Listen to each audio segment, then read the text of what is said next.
Effectivement, il y a beaucoup de professions qui ont tardé à être reconnues.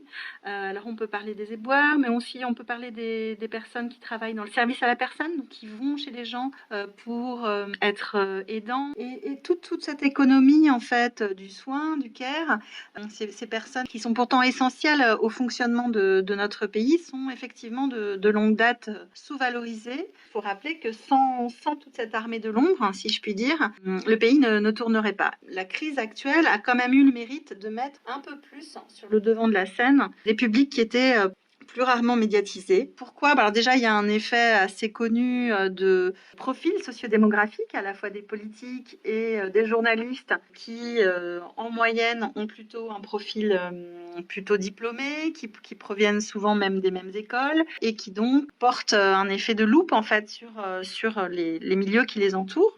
Et tout ça petit à petit évolue, mais très très lentement pour apporter un peu plus de diversité.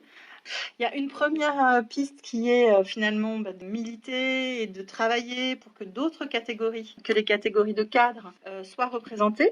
Il y a un deuxième effet qui peut intervenir, c'est l'effet de la prise de parole. Ce serait très important et intéressant d'arriver à convaincre des publics qui sont souvent oubliés d'aller participer dans ces concertations, dans ces budgets de la ville.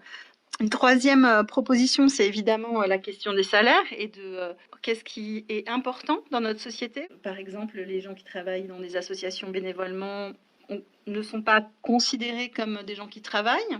Et une dernière proposition, hein, ce serait de pousser à la mise en place d'un service civique et qui soit obligatoire, intégrant des missions comme celle des éboueurs ou comme celle de travailleurs sociaux, pour que chacun se mette un petit peu à la place de l'autre